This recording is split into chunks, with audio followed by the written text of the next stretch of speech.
I'm Dr. Joseph MT, Department of Sociology, University of Mumbai, and this is E-Pathshala project on religion and society. We are looking at Module 9, in which we look at Bhakti in India. Now, Bhakti can be translated as devotion. In the Indian context, Bhakti has got a long and very significant kind of meaning. Because Bhakti stands for a specific way of religiosity, which was very specific in its historical origin. Very specific because religion before that was considered or gave a lot of importance to either ritualism or knowledge. And the turn to Bhakti was a departure from both ritualism and knowledge-based religion. Bhakti meant devotion to a personal deity. And that devotion to a personal deity and its expressions can be in itself a total religion is something that Bhakti materialized in Indian society. Secondly, such an understanding of religion opened up the sphere of religion to all people. Before this, when religion was limited to ritual and to knowledge, it was open only to a particular class of people, mainly the Brahmins, and others had a religion or religious experience through the mediation of these Brahmins. Now, Bhakti as a tradition broke off from this and opened up the sphere of religion for many others. People from diverse caste groups could now become religiously engaged with very specific reference to personal gods and goddesses. And Bhakti tradition, we can say one of the earliest Bhakti tradition develops in Tamil Nadu. Then we have very clear Bhakti traditions in Maharashtra, in Karnataka, in Uttar Pradesh. And in some sense, it is seen all across India. Another interesting factor that we would look at in this module is also in the way the presence of a significant number of women, Bhakti saints like Mirabai, Behnabai and others, and the way that they are seen as towering figures of Bhakti literature. A third aspect that we will look at is the Bhakti deities. The Bhakti deities are very different from the mainstream Hindu deities, though some of these Bhakti deities today are seen as avatars or incarnations of major Hindu gods and goddesses. And we also look at another very interesting dimension, that is, in the Bhakti tradition, historically has opened up the access to religion for untouchable castes as well. For example, the popularity of Bhakti traditions like Kabir Panth and the membership of many untouchables or Dalits in Kabir Panth in colonial times is something very significant to look at. How has this come about? And therefore, Bhakti as a religious system, as a way of being one practicing religion, which opened up religion to other castes other than Brahmins, and castes which are actually having a lot of other understanding as well. So this is what we will look at in this module. Now, a small introduction. Bhakti traditions contest Brahmanical superiority and Brahman-mediated worship. They deny the value of sacrifices and ritualism and reliance on prescribed texts for salvation. Bhakti as devotion is defined by ecstatic abandonment and an intensely self-expressive mode of a loving relationship with a personally conceived supreme deity.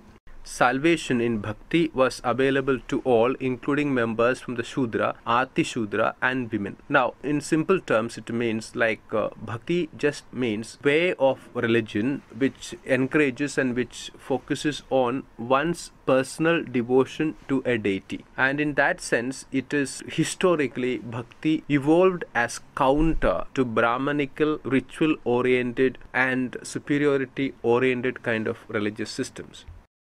Areas of research in Bhakti studies. Areas of research include understanding the social content of Bhakti and its ideological imperatives for the lower castes and women, Bhakti studies also aim at recovering subaltern voices, studying the Hindu-Muslim syncretic tradition in Bhakti and the genesis of vernacular literary traditions.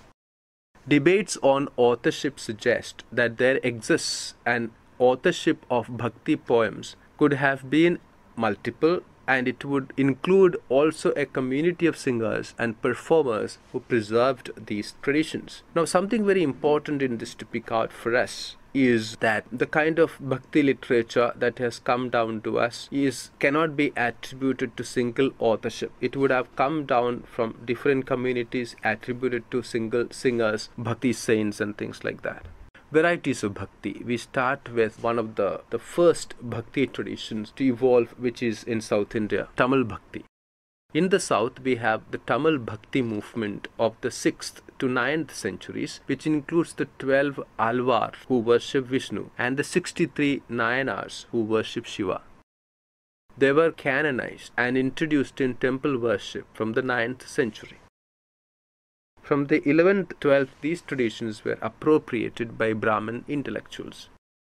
Modern-day Dalits have renewed attempt to reclaim their ancient heritage by establishing devotional groups like the Sri Namalvar Sabha. Now, what we know of this Tamil Bhakti is this is one of the first, actually 6th to 9th centuries. And then they got integrated into temple worship, and then they were co-opted by Brahmin intellectuals, and now there is effort by some Dalit and subaltern groups to retrieve what they claim was theirs in the first place. Now we go to another area where Bhakti tradition has been very strong, which is the state of Maharashtra. Now the major Bhakti tradition of Maharashtra is called the Varkari Sampradaya. The Varkari Sampradaya is centered on the worship of Vitthal at the temple in Pandharpur. Now Vithoba or Vitthal becomes the center of the Varkari Sampradaya. Now, the pious saints of the Varkari tradition came from various castes and believed in an annual pilgrimage to the temple town of Pandharpur to be essential. Now, what we need to note here is that most of the pious saints of the Varkari Sampradaya, they are from different castes. And the annual pilgrimage, which is called the Vari, becomes very essential to Varkari tradition. Ideas of Vitthal Bhakti spread to the north via Namdev, via the Varkari saint Namdev. The Mahanubhav Panth believes in equality of all castes and women and worships Krishna and the saints of their tradition. Now let us also go to North India to see the varieties of Bhakti that are active there. Now in North India, there is the Bhakti tradition is divided by scholars into two major categories. One is Nirgun Bhakti and the other is the Sagun Bhakti. Now, in the Nirgun Bhakti tradition of North India, the deity is unmanifest and non-anthropomorphic. It just means that Nirgun Bhakti does not consider or does not look at God or goddess in a human form. And God or goddess can also be unnamed and unknown. Now, Nirgun Bhakti sons come from lower caste mainly and include Namdev, Kabir, Ravidas, Pipa, Guru Nanak, Dadu Dayal, Haridas Niranjani, and sometimes also Gorakhnath. Now these Nirgun saints do not believe in rebirth, karma and the Varnashrama order, most of them. Now this is the Nirguna tradition. Now we have the Saguna tradition, which is the opposite of it, which looks at God and the deity in human form or in other forms. The Saguna tradition includes Chaitanya, Vallabhacharya, Surdas, Mirabai, Tulsidas and Narsi Mehta and others. Sagun believe in transmigration, rebirth, and they accept the Varnashrama Dharma. Now this is very crucial because where the Nirguna tradition of Kabir and others does not believe in rebirth, karma and the Varnashrama order, majority of the Saguna Bhaktas believe in transmigration, rebirth and they accept the Varnashrama Dharma. This is a very crucial kind of a difference between both of these. Also the Saguna Bhakti saints such as Tulsidas have had their own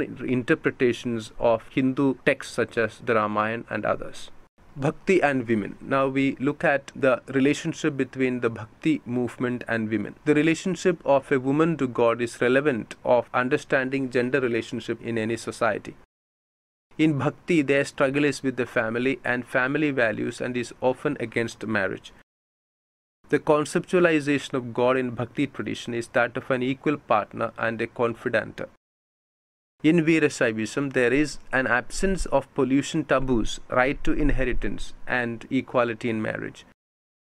In Bhakti, men often speak in a feminine voice. So these are some of the points that we can look at in terms of Bhakti and women. Now, Bhakti as devotion, when we look at it, many of the Bhakti saints look at their favorite god as a consort or as a male counterpart of a female devotee, or a man himself posing as a female devotee. Now, we look at the Bhakti literature that is available to us. The Bhakti saints came from various occupations and wrote about their common life and composed in the local dialect or the local language. Now, this is very important because one of the ways in which the Bhakti movement is very popular and very different and very unique in that sense is that it is not Brahmanical. Whereas Brahmins had the monopoly of knowledge construction, monopoly of religious texts and other things, the Bhakti saints they were from all types of castes and they were from all types of occupation and wrote about their life world, and always they talked in the local language. Now, these songs were therefore unpolished, didactic, hybrid, sometimes esoteric, and occasionally striking, and always very popular. Now, one of the things about the poems of the Bhakti saints is that everyone knows them. People sing them. People can strike a very clear emotional chord or a devotional chord or other cultural chord with the kind of songs that the Bhakti saints are belting out. Kabir songs, for example, are subjective and aim at interrogating and turning upside down received wisdom. So that the kind of, for what we call subversion that is in some of Kabir's songs have made Kabir very popular to many people, and which is attested by the fact that a majority of members of what is called the Kabir Panth happen to be from untouchable, ex-untouchable and Dalit communities. In Tamil Bhakti, the saints composed songs of love in separation, or what we call Viraha Bhakti, in many different ways. Now we go to the Bhakti theatres. Bhakti compositions have a collective, performative and dramatic appeal. Tulsidasa's Ramcharitmanas is performed as Ram Leela in most parts of rural and urban North India. Now the Ram Leela performances and the Ram Katha performances have become very popular and attract large crowds across North India, and it has all started with Tulsidasa's Ramcharitmanas. The Varkari Kirtan Parampara is open to all castes and women and is more interactive than any other Kirtan traditions. Now, the Kirtans happen in temples and other places over weeks and months of what is also called a Saptah in Marathi. The Bharuts are highly entertaining form of Bhakti theatre involving disguises, music, dialogue, and farce. So all in all, we can look at Bhakti tradition as something that contributes towards a very specific strand of religion in India. Conclusion, Module 10. In this module, we have looked at Bhakti traditions in India. Bhakti traditions have democratized religion in a way that it opened up religion for all kinds of people to participate in. It took away the monopoly of religion from the higher castes and opened up the religious sphere for people from other castes as well. And in this module, we have looked at this phenomenon and also looked at the works of the different Bhakti saints and the context, the cultural and the social context in which they lived and in which they related to deity and in which they started religious traditions. Thank you.